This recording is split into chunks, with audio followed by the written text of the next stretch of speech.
Oke, di video kali ini gue bakal bahas perpuki-pukian yang mini imut nan lucu yang satu ini. Jadi Puki Silver yang satu ini ya beberapa dekade yang lalu, beberapa abad yang lalu dijuluki kecil-kecil cabai rawit. Dan sekarang di tahun 2025 cuy, udah gak ada lah embel-embel titel seperti itu. Ya apalagi kalau tidak bukan dan tidak salah dan tidak mungkin iPhone SE Gen 1.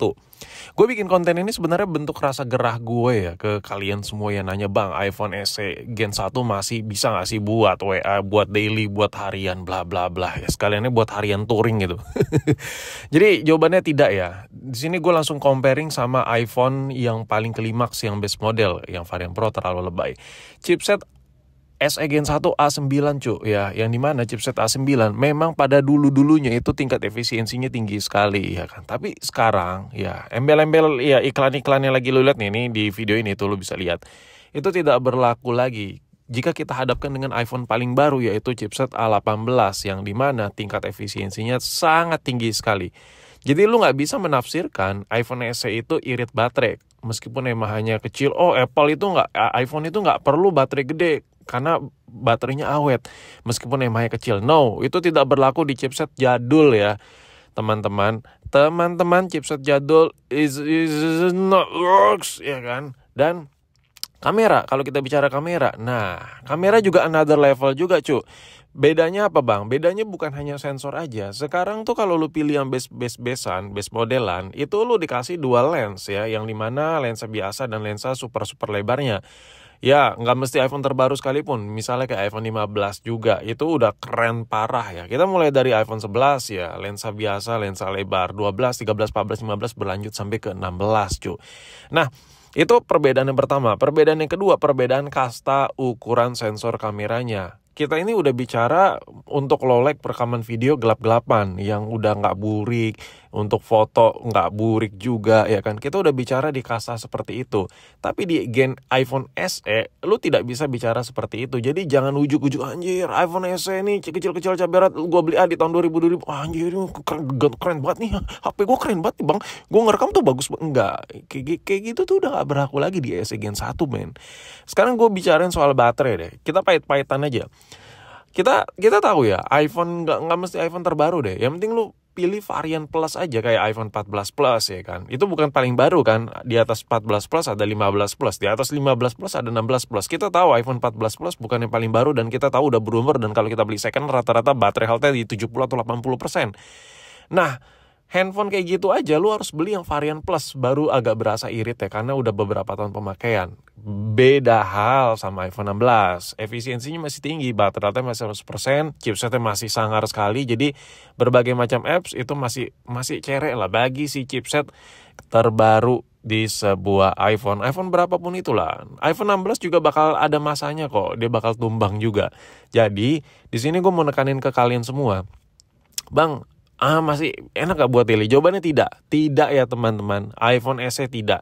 Kalau dibandingkan dengan iPhone terbaru itu udah beda jauh sekali kastanya ya. Lu beli HP iPhone harga 1 jutaan, sebenarnya ya lu tuh udah gak dianggap men sama keluarga Apple. Jujur lu udah gak dianggap. Update software sudah tak ada, dan lu rata-rata bisa dapat LCD yang udah gantian, baterai udah fix gantian, housing kebanyakan rata-rata udah gantian juga. Apa yang orisinal dari Apple itu sudah dikit ya.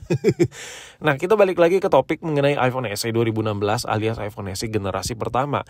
Handphone ini nih lebih cocok buat kalian yang ya udahlah gue beli itu buat koleksi gitu, bukan buat dipakai harian.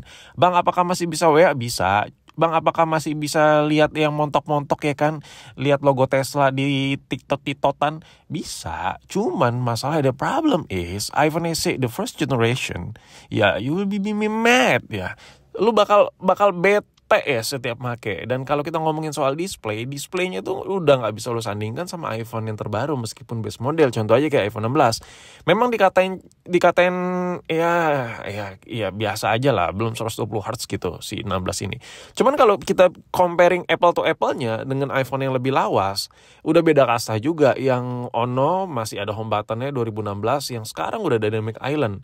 Jadi nggak ada tuh ceritanya lu beli iPhone SE Gen 1. Ini gue gerem banget anjir, bikin konten ini gue karena gerem ya. Lu tuh kayak berasa ada di ekosistem Apple gitu. No, lu tuh berada di tepi jurang yang dimana tuh kayak udah nggak dianggap sama si pihak Apple, kayak pengen ditendang aja sama si pihak Apple tuh.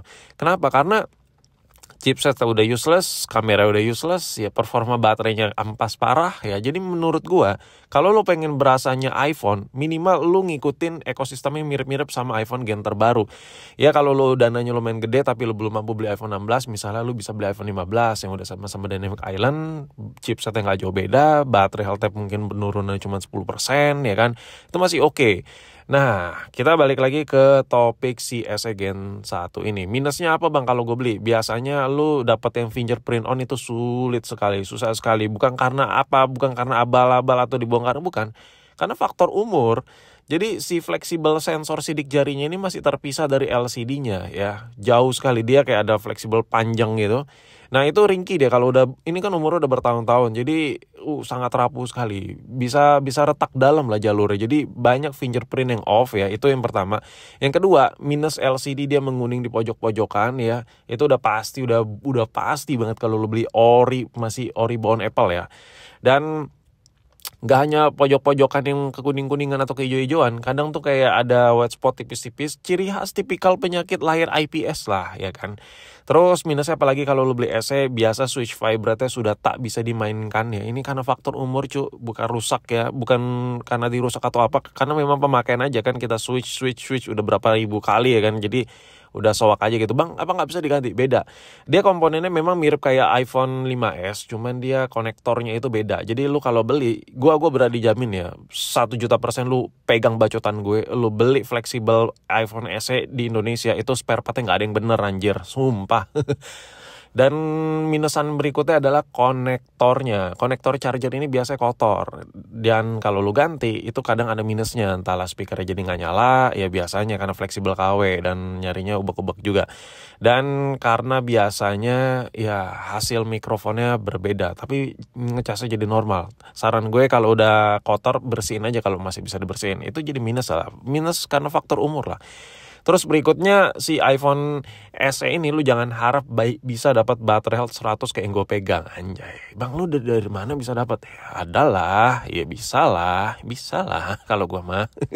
Jadi baterai health 100 ini agak sulit ya bisa lo dapetin. Tapi intinya iPhone SE Gen 1 ini bang bisa buat daily gak? Bisa, cuman bisa nyusahin sih maksud gue.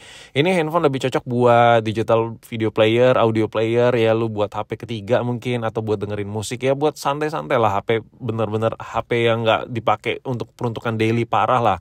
Atau buat kolektor items, nah itu paling cocok sih si SE Gen 1. Jujur gue juga masih suka sih sama SE Gen 1 ini. Kenapa? Karena bentuknya yang unik dan karena masih bisa connect WA, kadang gue juga masih suka pakai sih kadang.